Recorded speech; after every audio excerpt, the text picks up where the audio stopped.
Things that I found memorable in the Bacchae. First, I thought it was memorable that there was an overall theme of madness that came up constantly in the play. The god Dicinius has a way of making people go crazy. For example, he ended up being able to control Pentheus's mother's mind, and she ends up ripping him apart, as you know.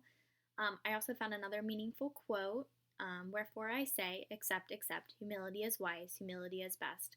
But what the world calls wise, I do not want. And this is the chorus offering advice to the men to accept the power of the gods and to be humble in the fact that they know this power. There was also a couple of different conflicts. Pentheus versus power. Pentheus is so obsessed with the idea of power and reigning over the people that he ends up hindering the townspeople and turning the people towards Dicinius and gets himself killed. There is also obviously Dicinius versus Pentheus.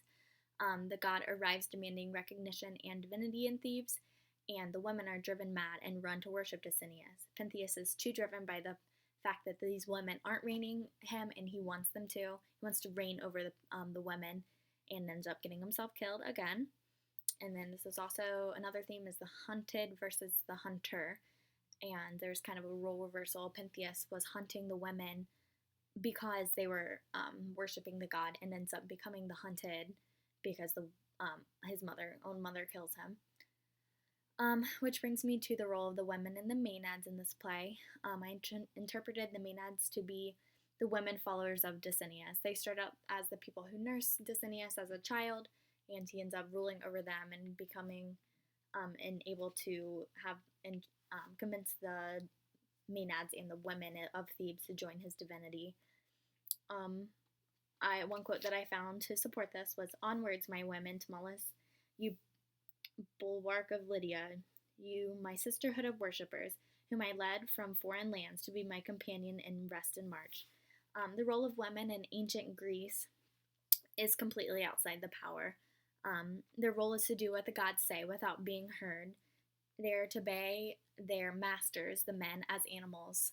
And I think that it was kind of ironic how the women have no power in this play, but it seems to be what the play is completely centered around is trying to get the women to be a follower of Pentheus when they've already decided to follow Dicinius.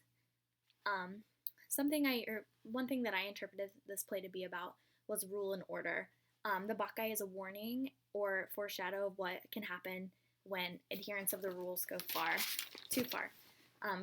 Pentheus tries to impress his laws into the ritualistic anarchy of the god, king, and city, and the rest of the country suffers in return. And I think that this is still relevant in today's world, because I think that there are so many parents that feel like they have to have such set in stone rules that they forget that they need a little wiggle room or things will go crazy. I also think that Elvis is on the cover of this play because they're both symbols of dominance and mediocrity. The cover illustrates how women worshipped Elvis as they did Dicinius. So, yeah, thanks.